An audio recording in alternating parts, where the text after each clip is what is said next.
Hello, Well, Father. yeah, I'm here. I feel like a bunch of Neros are fiddling while Rome was burning. But someone else is burning birthday candles today. All right, Yeah. birthday candles. I know somebody who's got a bunch of them on their cake. Let's go ahead and bring that guest in. She's our super co-host on Wednesdays. And that would be this young lady, Brenda. Are you ready? Me, Me. me, me, me, me, me, me. Come on, get on me. Me. Ready? Hi. Birthday to To you. you. Happy Happy birthday to you. Happy birthday, birthday, dear dear Alec Ali. Wilbur. Happy Happy birthday birthday to to you. you. Thank you, thank you, thank you. And buddy, I really appreciated your cameo in the birthday video that Eric put together. Thanks to Eric. I was kind of at that point in time, my brain was scrambled, but I got to get this done. I got to get it to Eric. But how was the birthday? It was great. It was wonderful. I got to spend a lot of time with my kids, and it was a great day. It was a great day. That's great. Well, we're looking forward to which we had. 21 again. Yes. Yeah. She's turning 30 this year. Oh, is it 30? Finally turning 30. I'm She only went- 30. that's- That's yeah. a good feeling. So it's a good one. Yeah. All right. Congratulations, and we're looking forward to talking. And unfortunately, the topic is not going to be a lot of fun tonight, but we'll make it fun. The crashing and burning of the Gator Empire. We'll talk about lots more to come. All right? Yeah, let's do it. Brendan, tee it up, and let's go. Yes, it's time again for Buddy Martin. Call him up and tell him what you're thinking. But be kind because he's doing the best he can. Better, stronger, faster. Mama said that alligators are ornery because they got all them teeth but no toothbrush. Hey, what if the voice calls while you're gone? Take a message. Bye. You ready, champ? I'm ready for this my whole life. I'm incapable of small talk. But that's why you love me, right? Kind of intimidating to be in the presence of so many great athletes.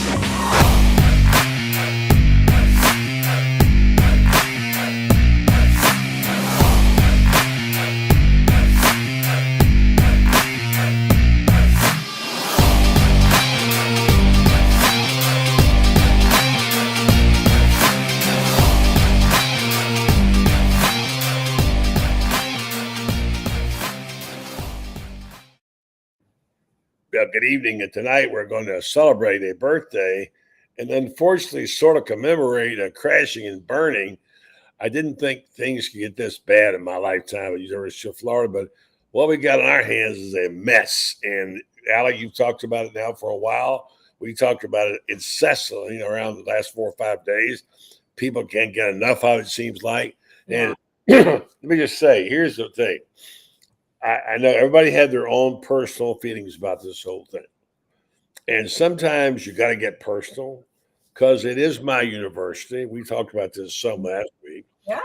I literally got a brick in the university, this brick path in the front. And I don't mean I'm anything special, but I'm one of the ones who sat back and let those guys get away with this. But, what can I do about it? Nothing. I could have screamed more. And I'm thinking, how did this happen? How did it get so bad so fast? How come we all drank the Kool-Aid? Yeah. And you look at the evidence and say, where was the evidence to think it'd be any different? Yeah. Only in Scott Strickland's mind and in Billy's mind. And they didn't do this deliberately. I'm not saying they did it, a con job, but it felt like we got conned. And here we are now in the direction, with no direction, and all the scenarios in front of us as to what happens, and not necessarily any of it's good. So I got mad over the weekend, got a little PTSD about it. Finally said, you know what? How could I let this interloper come in here to my school where I've been writing and whatever for 60 years, and let this guy do this and put us in the mess we're in? As I said, it's like the Humpty Dumpty verse. How can all the king's horses and all the king's men cannot put Humpty Dumpty together again? and you look at it and say, how they crash and burn academically too, Allie. Did you read about dropping Did, yes. spaces? And I don't know if they're related or anything else, but it's just a mess. And just like all of a sudden overnight, here we are. Tell me how we get out of it. I think we get out of it by getting a new coach is as how I think we get out of it. And, I think so. We all hold a little bit of responsibility for drinking the Kool-Aid, right? I predicted Florida was going to win 8 games. I fully own that I had some responsibility in that. And I look back and I try to think like, okay, so how did we get fed so much wrong information? And what I can basically, so practices are closed, right? The media gets a very small glimpse at the very beginning of practice, but they get kicked out before anything major happens. And the people that are allowed to stay are the big money boosters, right? And a lot of our big money boosters are not former players or former coaches. They're people that know the game and care about the game. And I don't mean to insult our big boosters, but they're not maybe necessarily people that would notice very small, specific things missing from practice that maybe former players, former coaches would notice. And I also think then the coaches talk to these boosters after the game and say like, oh my gosh, that was the most intense practice I've ever been to. They're all getting so much better. They're all this, they're all that. And lots of our sources come from those same people that stood and were allowed to stay and watch practice after the media has to leave. And those are the things that we rely on. And in hindsight, maybe that we shouldn't have relied on, right? But we did. And I think then our small glimpses of the cracks in the armor, so to speak, are things like former player barbecues when, the guys go and then we hear the rumors of like, oh, well, they didn't look big and strong and fast to me at all. And that is basically our only kind of insight that maybe things aren't as rosy as they were being painted to us. But here we are, right? And how do we get out of it? We hire a new coach. That is how we get out of this mess. I don't think there's a U-turn option on this season. And I would love to be wrong, right? I would love for Florida to start out on Saturday on a tear and finish with 7-8 wins. I just don't think that's possible. I'm afraid you're right. I don't know about you, but I wandered around in the days for a while trying to figure this out because it wasn't just failure, it was abject failure. We saw it right off the bat in the first quarter. And somebody said, is it possible for a coach to get fired during the weather delay? I mean, they just looked awful. And we think, how do we buy into this? How do we miss this? Yeah. And I blame myself as well. But when you start looking at examining the evidence in front of you, there was no evidence for us to believe that Billy was going to take us to another level. Billy doesn't know what Billy is looking at. And that's the problem. If Urban Meyer had a bad practice or the team didn't look good over the spring or something like that, he would say, right now, we're not a very good football team and we got a lot of work to do. Steve Spurrier would say, even more brash comments than Urban was about how they weren't looking good out there and things needed to improve. All we've ever heard from Napier was sunshine. And so I think we're used to coaches being better evaluators about what it is that they are looking at on the field. Yeah, we didn't know. But here's the thing. They all bought it. Including Spurrier. Spurrier bought it himself. I had many conversations with Steve about this. But the fact is that I don't know, the warning signs were there and we just didn't see them or what. But let me just take you to a place where I was. And let's see, because sooner or later it's going to become personal. It does become personal. If you're a Gator, it becomes personal. And stop trying to believe in the Easter Bunny. At one point in time, I thought, I don't even know who to talk to about this. I don't even know who is they. I mean, I don't even know who that is. And one thing I've sort of prided myself on is kind of having some kind of link to what is going on in Florida, and I hadn't a clue. And I got angry about it. And I started saying, let this guy get away with this. I let him get away with it. I should have seen it coming from the very first moment I ever met Billy. And this is not about Billy giving me an interview. I don't care about that. I don't want to be interviewed Billy. Okay, but he should have given you one. So I know Well, that it doesn't bother you, but honestly, it bothers me that he didn't give you an interview. And I've asked Rick Hurt. I went through all the proper channels, did it the Boy Scout way, and asked nicely, and I mentioned it. And I even mentioned to Scott Strickland at some point, when you get called up, in as much as I have interviewed every Florida coach since Bob Woodruff, it'd be nice to get a few minutes for a few questions with Billy. Well, I mean, I not did I did that. I went to several press conferences where I raised my hand and couldn't get a question in as a group member. Well, I mean, okay, I guess I'm just like any other intern there. The bottom line is that I kept giving him the benefit of the doubt. It's okay. It's okay. It's okay. Well, really, it's not okay. It's totally disrespectful because what he's saying was, we know everything, you know nothing, and we don't care to divulge what we're doing to you. And that's what he's done. And as I said to somebody, very, very well known, after the frustration of this, I said, I don't understand Billy's MO. He has these press conferences where he doesn't answer the question. Won't let you get a second question in, and you can't get any information. I don't understand this. And this guy who said, because that's how Nick Saban did it. But Nick Saban earned that right. That's the point. He's no Nick Saban. He's not even Ron Zook. Right.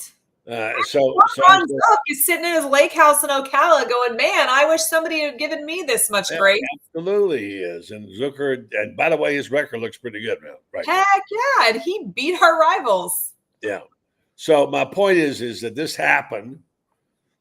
And now we're starting to look around. We're saying, Dead gum, we took a hit here bigger than we even realized, because how do you get out of this? What do you do? Yeah. I finally got a hold of one person who knows a lot. Not in a position of power, but in a position of knowledge, knows a lot, about as much as anybody. And he laid it out for me over the weekend. He said, this is my opinion, but this is also what's happening. He says, Florida is obviously going to make a deal to get rid of Billy. Whether he takes the buyout, whether he coaches a lame duck, whatever, you don't have a person on staff to be an interim, right? And so you have to get Billy, see if he'd be willing to coach as a lame duck. Then you still got the problem of AD. Right. Go get a GM type guy, not associated with the university. If that person holds the program together the rest of the year, while the coaching search goes on, you identify the candidate, Lane Kiffin, and you put all your marbles in that basket. You get to the end of the year and you say, okay, let's make the offer. And by the way, it sounds crazy, whether it's Lane Kiffin or not, he can bring a whole football team with him. Think about it. Yeah. He can bring 40, 50 players with him. And then you're faced with the situation. You better not be wrong, because this is it. And the crashing and burning is taking place, and we become Vanderbilt for a while. That's how I see it. Yeah. I mean, I think you're right. I mean, I think Gator fans have speculated who they would like that GM to possibly be. I feel like if you read social media, people are loving the concept of going after Mark Pantoni at Ohio State, bringing him in. But I think that there's a scenario, because think about Lane Kiffin more than likely is going to be in the playoffs. No, wait a minute. Hold on. Go back to Mark Pantoni. Yeah. Not as coach. No, as a GM. Mark Pantoni. GM, right. That's one of the names. I'm surprised you knew it, because that's one of the names on the list that I saw. Yeah. Very successful for Urban. Yes. That's one of the names that I had been hearing, a lot as someone that would make sense. And I do think that that's a name that makes sense. But if you can make that hire sooner, that can help you, because the situation Florida's in, this is the absolute worst possible year to need to hire a head coach, because nobody knows how these new things are going to play out with the 12-team playoff this year. The championship game is not till January 20th. The late signing day is the first Tuesday in February, right? The early signing day is going to have long passed in December by the time January 20th plays out. And we don't know how long Ole Miss or, any other target is going to still be coaching. I think it's a fair assumption to guess that anybody we would target would probably be somewhere involved in a 12-team playoff. We don't need another on-the-job training hire. So it's got to be somebody that's a proven winner. So, I think the idea of hiring a GM sooner rather than later is smart. I have heard that if a firing takes place, mid-season, that Dan Enos at this point is who they would look to as their interim head coach. I don't know if I love it, but it's the only person on staff with head coaching experience currently. I don't like it. Anyway, the bottom line is somebody has to coach. Let's go get Scott Carter while we tell you about this program being brought to you by our friends at Meldon Law, and to see what Scott's going on with Scott here. Good evening to you, Mr. Carter. How are you? Hey, buddy. Hey, Allie. Yep. Doing all right. Just got back from a little media conference, after practice. Just getting ready for Mississippi State. So see how it goes. Talking football. Well, the natives are certainly restless, aren't they, Scott? And I know it's been crazy at your place. Everybody, and of course, the guessing game is on. And who knows? One thing I heard from one of the few people I can trust on this is do not believe anything you read or hear. Anything. That's what I was told. Do not believe it. Yeah. So we'll see. And you're on the inside looking out. We're on the outside looking in. And we're just taking worst case scenario here, Scott, which is not your style, by the way. And that is to say, it's not been a good week when you've lost your standing in football and academics. For crying, if you put something in that deal about dropping 35 places on that poll, Allie, about public universities, so, not been a good week. Yeah, I know they dropped. I didn't. What is it now? 35th or something like that? I really don't even know. But You got it? You got the numbers? I just read the figures. I think they say they dropped 34 places or something. Yeah, I think they dropped to 35th nationally. I'd have to pull it up. I read it earlier, but not a very far fall from grace for sure. Yeah. Well, anyway, that's the deal. So I don't even know how you deal with it there, Scott. You're right in the middle of all the mess, so you have to kind of go business as usual.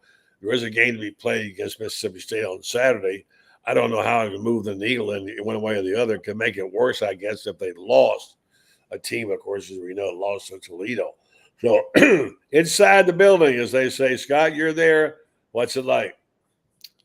It's kind of like what you guys would expect. I mean, everybody's just doing their job. I mean, I'm on the third floor in the stadium where the communications is, so it's not like I'm right around the senior admins each day. But I mean, I'm sure they're the same. They're doing their job. And I'm more around the football today over in the Heavener, and it is kind of business as usual, but you can tell. I mean, it's a pressurized situation, but I think it has been since that loss to Miami. They got a little reprieve with the win over Sanford, but then they're right back to square one after the performance against Texas A&M. And, there's really nothing left to say at this point for Billy Napier or Scott Strickland or anyone. I mean, you've got to go produce results, and that's the only thing that's going to turn this thing around. And but there's still hope there. I mean, obviously, there's no one in the building hoping that they can't turn it around.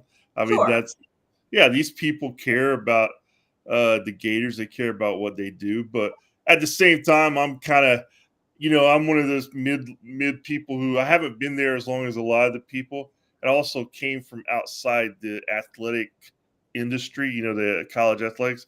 But I've been in it long enough that I know how they think, but also still have my sensibilities, kind of looking at it from, just in a realistic fashion. And it doesn't look good right now. It would be a hell of a story if somehow they were to turn around and shock us. But, just looking at it right now, it's going to be tough with that schedule.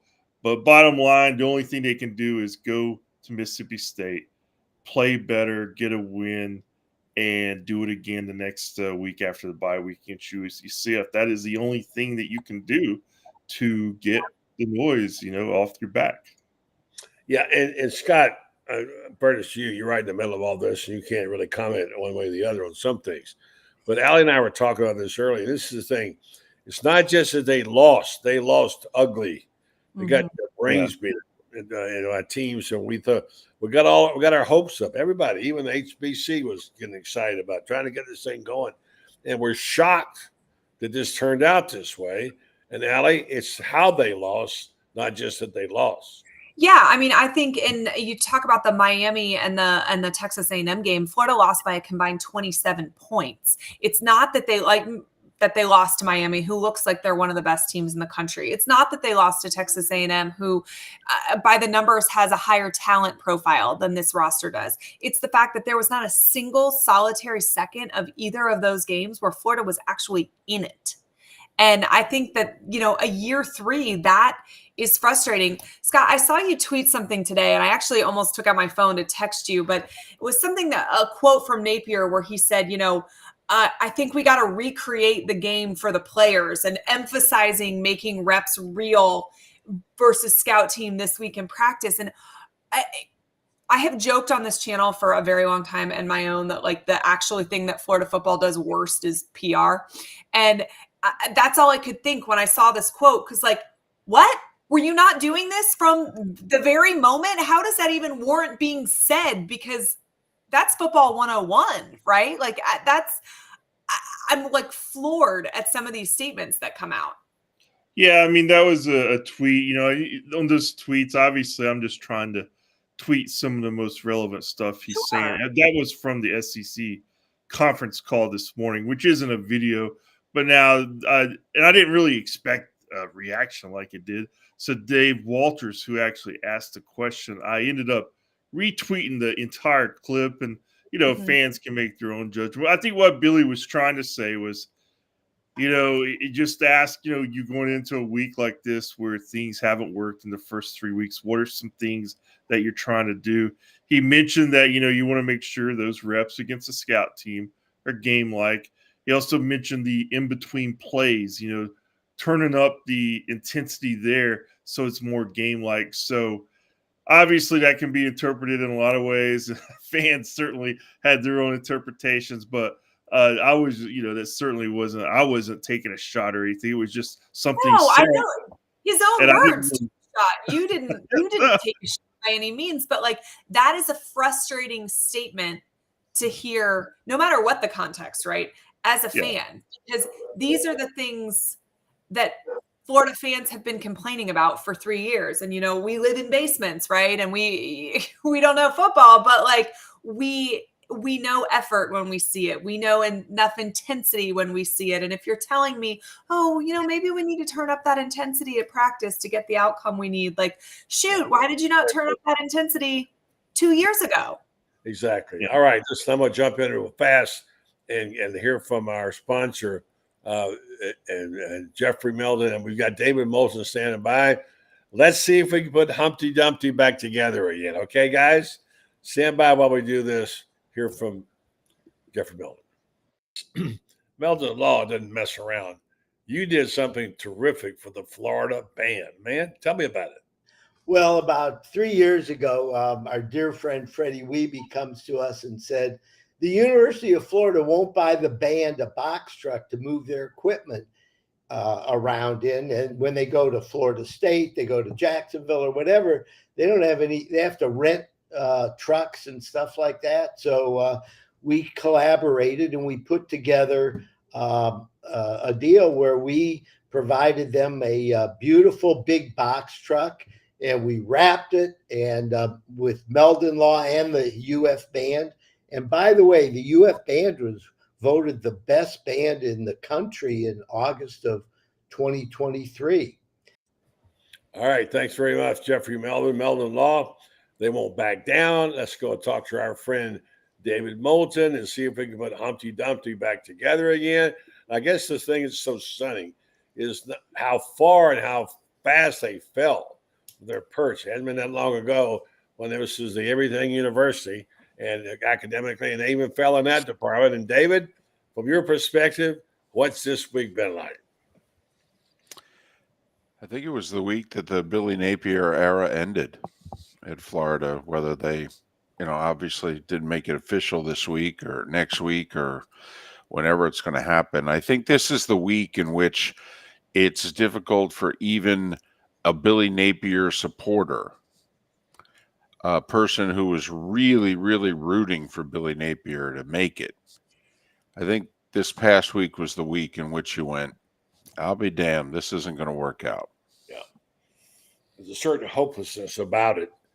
And I've used this anecdote 3 or 4 times. I'm not going to subject Scott to this the whole time, let him get back to his work. But I was at a party a couple of weeks ago, and this is after the Miami loss. And even I can see this is not going well.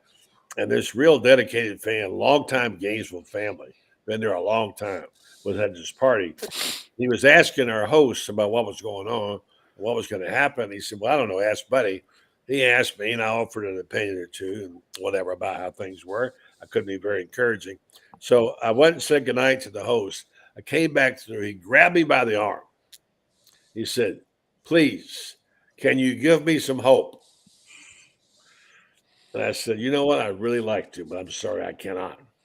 And that's the part where you're talking about, David, when you get hope, that hopelessness that engulfs you. You think, how was I so wrong about this? Well, I think, and I don't know what Allie and Scott think, but listen, either these guys are really not close to being good enough, or these guys are not giving the effort that's really not close to good enough. And either way, that's a complete indictment of the head coach and his staff. And then that's why, I didn't want Billy Napier to be 3 and done. I wanted him at least to get a year 4, because I think that, they may lose their quarterback. And then, that fan buddy that's wanting hope, give me something to, hope. Well, the hope is the quarterback. That's the hope. And he came with the head coach, and the head coach is not long for here. So that's another reason why I think it's, it just feels like, holy blank, here they go again. Muschamp, McIlvain, Mullen, Napier. Man, this is damn near a generation now. My goodness, how in the world did this happen at Florida? Yeah. It almost feels like a little bit of a betrayal. I know it's not. Let me do this with Scott, and we'll come back to this conversation. And that is to say, you're in the building, you know what's going on. There's a compassionate side. You're a very compassionate man, Scott. I know you've seen this before. The human side of this is really ugly to look at, I'm sure. And take us through your own personal friendship and relationship and feeling about Billy. Because everybody said, well, he's such a good guy. He's got to win. He's a good person. He has a bunch of Boy Scouts, so doesn't get in trouble. They're doing the right thing, eating right, living right. And yet, boom, it all falls apart. What's that like for you to watch that? Well, I mean, it's kind of similar for me, like with Will Muschamp. Of all the coaches that I've kind of worked around there, him and Napier are kind of the most normal guys who you root for. McIlvain and Mullen were kind of more veteran coaches and had a little bit more attitude about them. But these two guys, so Billy reminds me a lot of Muschamp in a way, but yeah, it is always hard to see that side because nice fire. I mean, different personalities, totally different personalities, but just that stage of their career where you kind of like maybe this is the break they've been looking for. And you hope he succeeds. On the job training. Yeah, but I think that's in the reality. I think what Allie just said is what it goes back to. I mean, neither one worked out the way Florida fans had hoped. And, it's so weird. Here we are 3 games into a season. It's almost like everybody's written off this season. And it's still weird to me to think about that. So I don't want to totally say I'm writing off this season. But again, there's some magic that has to happen that we haven't seen before for it to not kind of go the way that we all kind of feel like it probably will at this point. But yeah, buddy, that's all. The human toll is always the real tone. And I know fans and people don't necessarily care a lot about that part because it's not part of their life, right? I mean, they're fans. They live, Cal or Miami or Seattle, Well, where but they're Scott, not the other around. thing is he's going to walk with 26 million, Yeah, so yeah. it's really And I've difficult. always told people, like, Or look, I'm not something to going negotiate. during April. I would trade places with him right today, actually, really quick, if I could. Because as soon as I got my 26 million, I'd be on an island somewhere with Dan Mullen drinking martinis. I'd be there beforehand. I'd say, send me the money. But if he's fired, it does affect a whole lot of other people who aren't getting $26 million. So there's a human side to that as well. Staffers who, are making very menial paychecks comparatively to the coordinators or Billy himself or anything. And all of those people are affected. And it is the profession they chose, but it is also, as human beings, that affects all of us. No one is rooting for Coach Napier to lose his job or for this team to fail. Every single person sitting here talking hopes that this team can pull it together. But I think the objective part of all of us just knows that it's unlikely at this moment.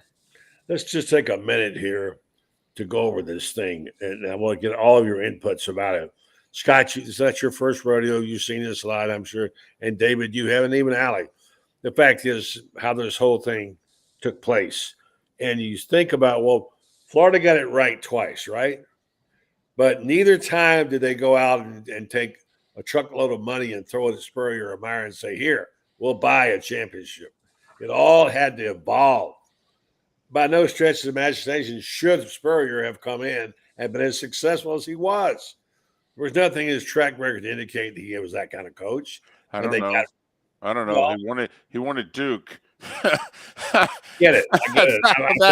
Come on now. I won an ACC regular season title with Duke. That's pretty. I understand. I followed every step of his career. I know what he did. And I think and he said it many times, said it recently. Had he not beaten Clemson, he would never have gotten the job at Florida. And by the way, for people who said last night, we're talking about, well, Spurrier was a slam dunk. He was going to go. No. Bill Arnsberger tried every way in the world to block Spurrier. I can tell you, I know that for a fact. He was not a slam dunk. I know people had to fight for Spurrier to get the opportunity before Bob Bryan and what's the other guy's name? I've forgotten, Scott, who went up to Raleigh-Durham and said to Spurrier, here, sign this, you're the coach. So it was not a slam dunk. My point is that these two guys that came in who set the standard, they basically sort of stumbled into them in a way, and look what happened. Now, what makes this thing we can turn around and go out and say, let's get a Brinks truck and go get a coach? There's no guarantee. Look at Jimbo Fisher. And with that, I wanted to say that as they go forward and look, I don't know the magic answer or magic number or magic anything. I just know there's a toll taken on a lot of people, and a lot of loyal Gators who believed in this situation. I, for one, am angry, like Allie and I said, I'm angry at myself and others for watching this happen. Not that I could do anything about it. I just wanted to know, here's my question for you. We go through the list of coaches at Florida who were coaches who should have been coaches and do a shoulda, woulda, coulda. Coaches who could have done it and been successful who should have been. I'll give you a couple of shouldas right now. You guys chime in and tell me what you think. By all stretch of the imagination, whenever Doug Dickey was hired, I was not a Dickey fan as a coach. I hate what he did to the Super Softs, but he should have been. He won a championship at Tennessee. And he was from Gainesville. He came here at a time where they thought Florida was going to be down. Turns out they had a terrific bunch of sophomores, but he should have been successful. Instead, he was an abysmal failure. And you think, so what's the magic formula there? Here's a guy that you should have. How about Ron Zook? Allie, look at his numbers. I mean, Ron Zook could recruit with the best of them. I think Ron Zook was too much of a micromanager, and that's his downfall there. But if Ron Zook was the head coach right now, we'd all be celebrating his upcoming fourth year. The standards that we held him to are not the standards that we're holding Billy Napier to right now. Right. So in the department of shoulda, woulda, couldas are people that should be hired or should have been known. Muschamp should have been successful. A Gainesville guy coming here. I don't know. Who's your shoulda, woulda, coulda, Scott? Well, I mean, to me, it's really unfortunate at the timing of a lot of things with the Dan Mullen tenure. I mean, I think COVID distracted him, obviously, and frustrated him, and then the way the sport changed. I mean, Dan Mullen was, to me, he was the perfect fit if things were as they stayed in 2019. Unfortunately, the world changed a lot. The Gators were back. They were on their way back with Dan in 2019. I really believe that. But then he got. I don't know what happened to him. He's the only one who will ever be able to answer this question. We're probably not going to get something weird happened. So we're never going to get it straight, probably. But I really thought he was the guy. But you know how that turned out. David, you and I thought that Mullen was the exact perfect guy. Yeah, absolutely. And I'm, with Scott and Allie, that's a mystery how. Plus, also, he fit the criteria of what the Gators will be looking for again here soon. A guy who had a proven track record, a guy who had done it, and had done it at a much harder place. So you figure, and at a high level, he had done it at a Power 4 level. I mean, Dan Mullen had Mississippi State #1 in the country. Mississippi State in November, #1 in the country. I mean, to think that guy could run this program into the ground the way he did by the end of year 4 is stunning, because he didn't do that in Starkville. So how in the world could he do it in Gainesville?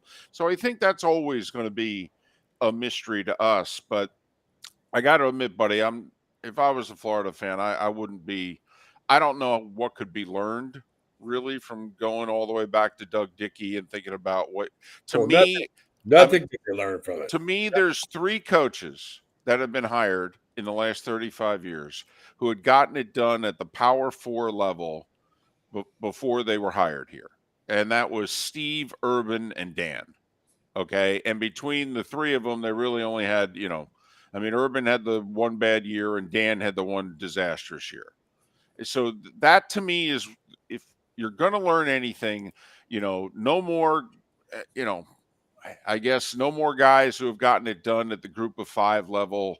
If you're going to hire somebody who's gotten it done at the Power 4 level, which I have to admit crosses somebody off the list that I'm sure Gator faithful want no part of, but I actually think is going to be one of the next great coaches in college football, and that's the guy at South Florida.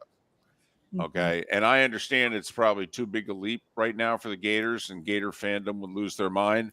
But I think Alex Golesh is a stud. I really do.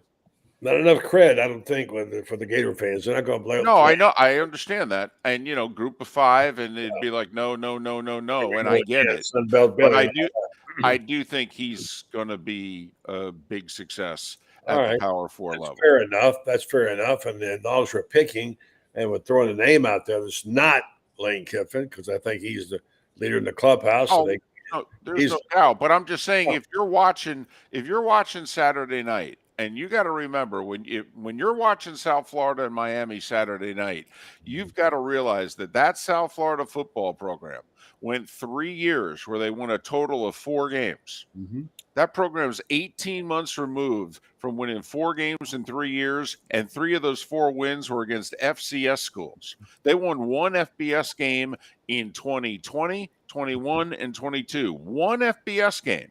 And now watch what that program looks like in 18 to 20 months because of Alex Golesh. And I know it'd be too big a leap and Gator fans would lose their mind, but I am telling you, that's a stud. All right, I'm going to give you a name, and there's not being surprised. You look at you see the Vegas list of who the favorites were, guys. Did you see that? Yeah. Long list. Anyway, there's one intriguing name. They'll never go for him. He's a guy I've kind of liked and watched over the years. He again is not big enough, but Jamie Chadwell looks like a really good coach. He's done it well everywhere. He's at Liberty now. He did at Coastal. He did terrific. He'll never get the opportunity because of Sunbelt Billy. What do you want to say? But that should be a guy off the wall who's not Lane Kiffin. And Allie, who's yours? Well, are you talking about my coach that should have worked out, or are you talking about who my pick is? Both. coaches that should have worked out, I think Muschamp. And, in hindsight, had he not hired Charlie Weiss from the jump, I think that, which at the time looked like a brilliant offensive hire. I didn't like it from day one. I know you've said that before, but I feel like the majority of the people did like that hire. It was a splashy name. I think had he gone with a different offensive hire from the beginning, that he could have been successful. I will tell you that Muschamp's players loved him up until the day that he was let go and still love him. So he never lost that locker room. And Mullen, I know that some of y'all disagree with me on this. I have always maintained that firing Mullen was punting on third down. This was a guy that took you to 3 of 4 New Year's 6 games. I think his disconnect with the program and his checking out had a lot to do with the amount of times he heard no from the UAA. And I would have liked to see what Mullen could have done with the resources that were provided to Napier and some of the yeses that Napier got that Dan got no on, that I know he was frustrated about because he told me about being frustrated about it.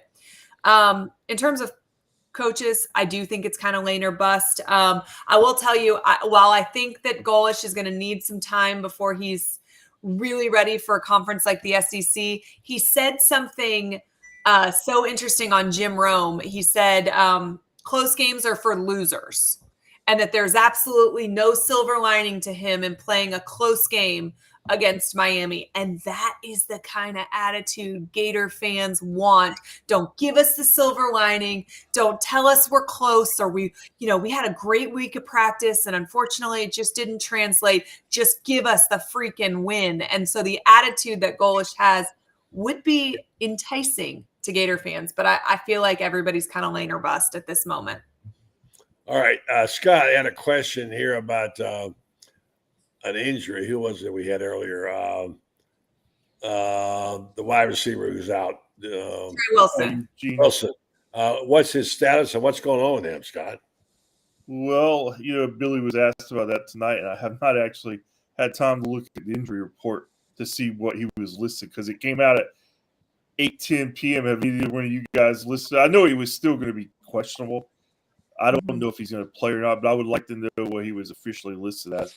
I forgot to look at that. Listed as out. I believe he was listed as out. Okay, I did get texts about this because I was looking. I see on all of your comments, there's some people speculating that Wilson is out because he's choosing to be out because he's out on Napier. And Scott, I'm sure you could confirm this as well, but I have been told that he has a knee injury that got scoped and that he will be back in a couple of weeks, and that this is nothing to do with something more sinister going on, but there is a real injury that he is in the process of getting treatment on and nothing more than that. Yeah, I mean, that's exactly what I've heard too. I mean, I don't know what, I know some buzz was about some like he made on social media the other day. And sometimes that stuff gets just like so blown out of proportion. Control, sure. I saw it. And then, I don't know if it was him or not, but it said it was him. Yeah, I mean, I don't know. That's just a silly way to judge. Hell, I've actually liked stuff. I'm sure that I didn't mean to, but having said that, I don't know of anything beyond the fact of he's got an injury. He needs a little more time to heal. So that's what I know. Yeah. Remind folks of the time of the game, Scott, and everything coming up. There is a football game that he played. So. Oh, it's 11 a.m. Starkville time, man. It's going to be an early morning, and I don't know. It's going to be a tough challenge because, we saw what happened last year at Kentucky when they had one of those. So they're going to have to get up and get fired up fast. And, tricky game. You guys know these games in Starkville have always been kind of tricky for the Gators. Yeah, it's been kind of a graveyard for coaches. Have you seen Mississippi State play this year? I'm serious. If this is a tricky game, and I understand that, maybe guys are quitting on Napier. Goodness knows the fan base has. Goodness knows it looks like this panel has. But I'm serious. They should be able to throw their helmets and shoulder pads on the field and win this game by 2 scores and get on the bus and come home. Seriously. Mississippi State looks Vanderbilt levels of bad. They look like they physically cannot compete at the SEC level at all. And I know the Gators have just gotten steamrolled by Miami and A&M up front. But, I mean, Mississippi State got steamrolled by Arizona State up front. So if we all know Zook got fired walking off the field in Starkville after a loss. Napier should get, and I don't care if we got an incoming president or not, existing president does this. I don't care. Strickland knows if he fires him, he's gone too. If they lose Saturday, Napier needs to be fired before the press conference. Seriously. No, because that means that, first off, either the entire roster sucks or the entire roster is quit. Now, either way, the coach has got to go. Seriously, they lose this game. This would be one of the 5 worst SEC losses in Florida Gator history. This Mississippi State team is bad. Well, I think he is fired, actually, so we'll see. But we're waiting for somebody to hold his beer, and we'll see. I was told they're just waiting for somebody to be able to plug into the interim job. And I do like the idea of the names being tossed around as GM. And I do think Mark D'Antoni would be a very good one. He's the guy who put Urban on the map as his recruiting help. And of course, now it's just all speculation. Scott, we don't have any idea. So we'll just go to bed and get up tomorrow and see how we can read on social media and go from there. All right? All right, Scott, thanks so much. And final word and let you get out of here and have your milk and cookies. And David and I and Allie will clean up the birthday cake. Allie's her 29th birthday. And we will finish up the show. Scott, anything you want to add? Just like got to go win the game. Happy birthday to Allie, and I'll leave it at that. Good man, smart man. All right, Scott, thanks so much, buddy. Bye-bye. Appreciate it. I'm going to tell you folks real fast about one of our fine sponsors, and I want you to know that if you need an MRI, this is your deal. TitanMRI.com offers you a specialized service. They're in North Florida and around the Gainesville area. They'll take you on a specialized appointment. If you can't come during the day, you can come at night or weekends. You can call them up and get your appointment. And they make it as good of an experience as they can possibly make it to have an MRI. Don't you be claustrophobic in that cage, and they're attentive to that kind of thing. So if you need one and don't have insurance, they'll take your cash or card, and you can go have a good experience getting an MRI. TitanMRI.com. Well, where do we go from here? Well, they got to go out and play the game, right? I mean, none of us sitting here are rooting for Florida to lose. And I don't love the comments that come out of a press conference. I don't love the effort that we've seen, but every week is a new opportunity to do better. And that's what I'm hoping for. Get a win. And then if he's not fired during the bye week, then try to, build something and then beat UCF. And all right, you'll go to Knoxville, you'll get whacked. And then you come home and, you can play with Kentucky and then, you're 4-3 at the break, staring at the 5-game gauntlet, which doesn't look as hard, quite frankly. And, Texas is better than we thought. Ole Miss might be a little better than we thought. Georgia's about the same. LSU is a little worse, but still clearly better than the Gators, but a little worse. But hey, Florida State. I mean, the funny thing is, Florida's over-under was 5.5, and even with the team playing the way they are and the effort the way they are, they may still go 5-7. I saw a really funny tweet about this Mississippi State game, and it was somebody that tweeted and said, "Oh my gosh, how are the Gators 6-point favorites against Mississippi State?" And somebody commented underneath and said, "Well, because Vegas thinks Toledo is about 18 points better than us." And that, it made me laugh, but like, whew, this Mississippi State team is really bad. Really bad. I mean, like low Vanderbilt levels bad. And the fact that we are a 6-point favorite doesn't speak well about Florida. I had a Mississippi State beat writer on tonight on the live that I did before I jumped on here. And he spent the entire live talking about how bad Mississippi State was. And then at the end, when it came time to pick, he was like, "Oh, Mississippi State's going to beat Florida," and I was like, "Oh my gosh, how bad do you think we are?" Yeah. Definitely. You guys are smart. You guys are astute. You follow the programs of college football, and especially in Florida. You know things. You know people. I don't know. We're scratching our heads. I just have to ask the question and help me explain it to my dog over here. How did this happen, Allie? How did this happen? We hired a coach who was in over his head. I think Napier has great intentions. I think he is a good CEO in terms of organizing some of the things that happen behind the scenes with a football program, right? I think he is good at shaping young guys into men. I don't think he's good at shaping them into good football players.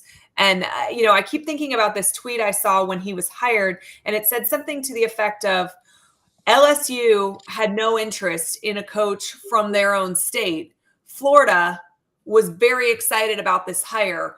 One of these programs is going to look really smart in 3 years, and one of these programs is going to look really dumb. And I think about that a lot because it should have been telling to us that LSU had no interest in Napier. Yeah, I talked to a guy down there in Baton Rouge who knows a lot going on, and he felt like they should have had an interest at the time. He felt like they could have made a really good hire in Billy. Billy had a lot of people convinced. And yet, what evidence was there? There's no evidence to show he was going to be a championship coach. I don't know. So how this happened, I don't know. David, your thoughts? Well, he failed at what he succeeded doing at Louisiana. I mean, he did have upper echelon personnel in that conference. He has not.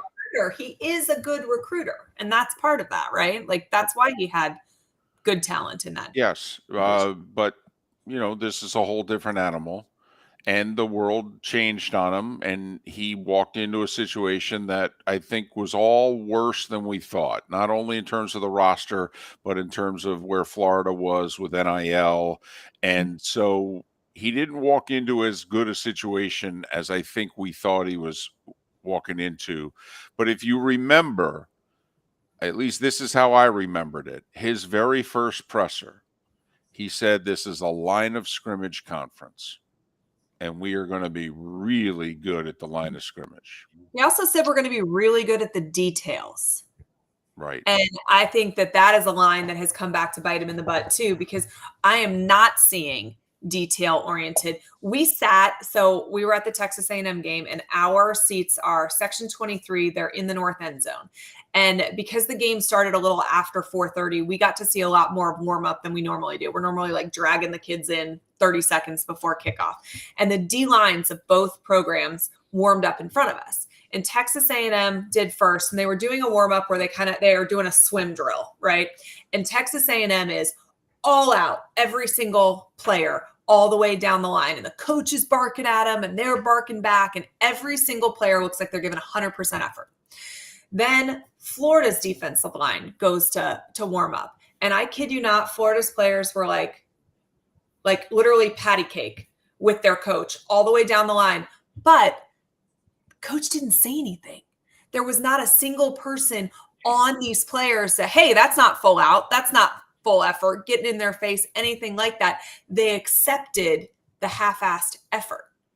And that, I think, is the root of this problem. I don't believe that they are actually working hard enough at practice, but the players only know what the players know, right? And if a coach isn't demanding more than you're giving, how do you know you're supposed to give more? It's a great question, David. And the other thing is, I want to hear your take on that and reaction to it.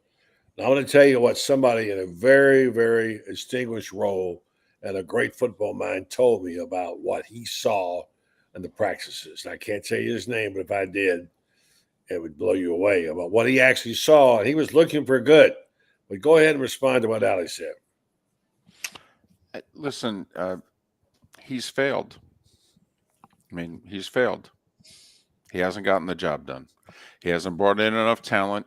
Okay, he's brought in some, and you're right, Allie. He's a very good high school recruiter. Yeah. He's not a great portal guy, but also he's not proven he's a SEC level game day coach at all. And quite frankly, he's didn't prove that he was an SEC level hiring of staff guy either. I mean, and you mentioning the defense, I mean, I would challenge his hires on the defensive side of the ball were not SEC caliber.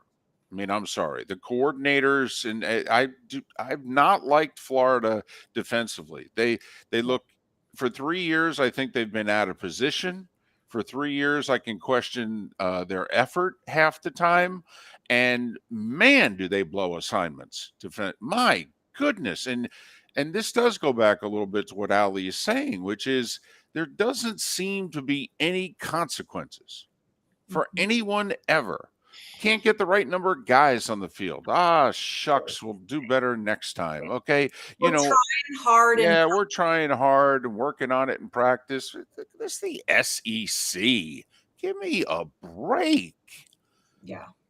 And, I think when we sit here and we have the conversation about who could be the interim, the fact that we're trying to convince ourselves, could he stay on as a lame duck coach because there's absolutely no one qualified to be an interim head coach on his staff. That's probably telling. Right. Like where's when Tommy Bowden was thrown out in Clemson? Dabo Swinney was a wide receivers coach.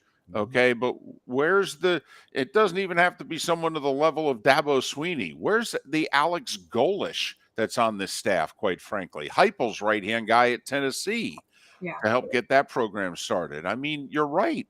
I mean, we were talking about it on our show. It's kind of like, great, you want to fire Napier now, and I was saying at least wait until after the Mississippi State game and fire him during a bye week. But seriously, who are you going to promote on this staff? Okay, I mean, there's a part of me that wants to bring in a proven somebody who's retired. I mean, and I know it's laughable to bring Spurrier in for the rest of the year. No, actually, it's not.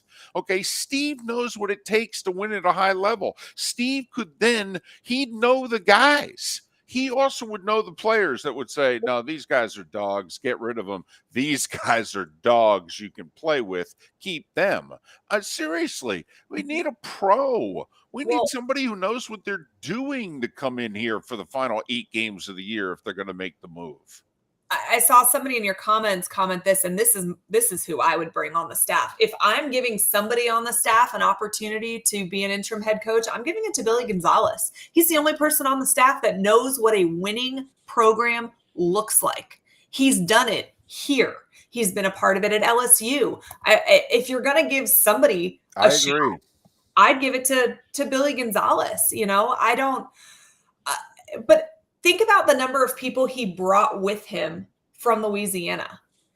That should have been a red flag to us. And his first hire was his offensive coordinator, quote, line coach, and one of the worst things they got is an offensive line.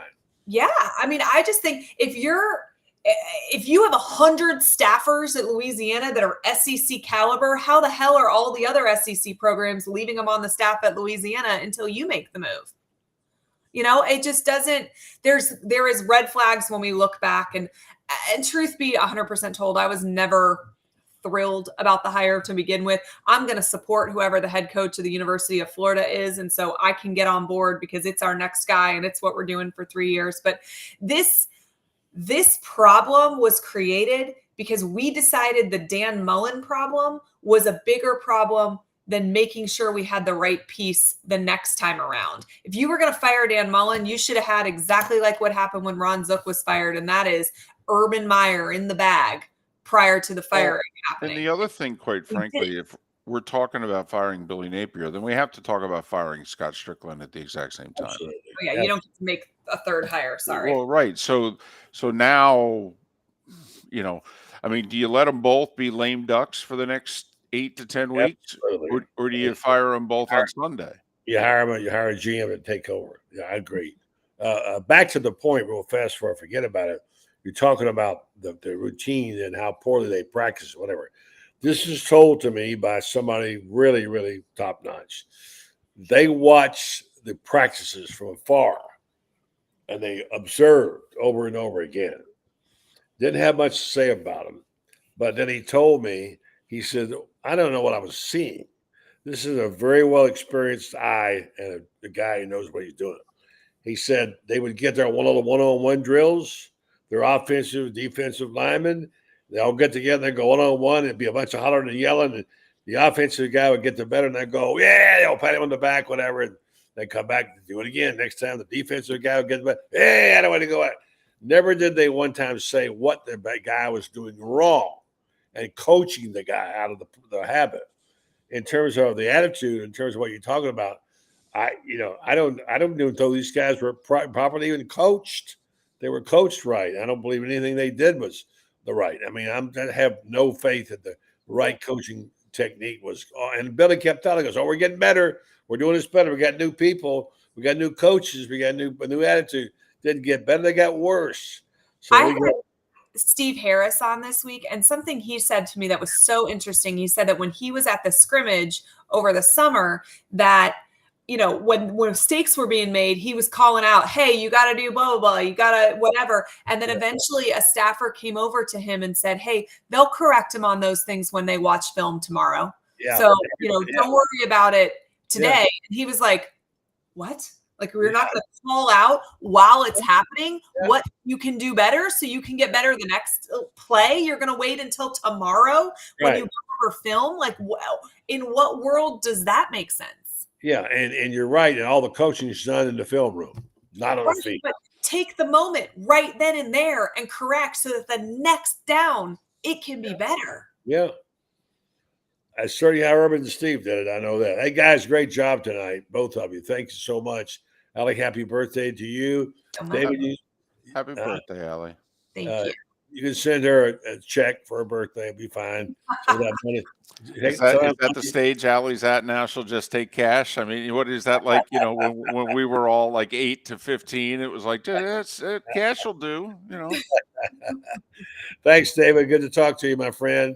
Take care. Have a good night. David Moulton of Miller and Moulton and Allie Peak Wilbur of Peak Inside the Gators. Thank you so much. Have a great night. You're welcome. See you later. Thank you very much. All right, folks. Always a pleasure to have those two on at nighttime. We're so lucky to have David and Allie on Wednesday nights. And thank you to Scott Carter for our wonderful guests we have. Excuse me. And I want to thank our sponsors. We mentioned, of course, Meldon Law earlier and Titan MRI, and now our friends at Red Star Medical Research. These clinical trials they do are so important. I hope you'll understand what it's about. You need to be able to understand what they're doing here. They're doing your research for us on us, and they want you to take part in these clinical trials, if you will, please, because they can then send the data off to companies and get a better fix and idea on what we need for prescriptions, what we need here in our area to get better health. That's what we're all looking for. And Red Star's been doing this for quite some time with great results. Over 800 of these clinical trials on all kinds of things. If you want to volunteer to be a part of that, would be great. That would be helpful. You can look up on redstar.net and find out what these are on and apply. And if you get qualified, you can get the time and travel paid for. And you will be a part of these studies that will help you and your community and us all have better health. So we do thank the folks at WinStar, my friends over there, and for what they're doing. And thank you for supporting the community and for supporting this program. WinStar Medical Research, seeking tomorrow's answers to the health questions of today. And we'll see if we have our outgoing music, because tonight, if not, we'll play our intro before Brendan came in. Let's see what we got here. No. Yes. All right, we'll sing it. Yes. Yes, it's time again for Buddy Martin. Call him up and tell him what you're thinking. But be kind, because he's doing the best he can. Better, stronger, faster. Mama says that alligators are ornery because they got all them teeth but no toothbrush. Hey, what if The voice calls while you're gone. Take a message. Bye. You ready, champ? I'm ready for this my whole life. I'm incapable of small talk. But that's why you love me, right? Kind of intimidating to be in the presence of so many great athletes.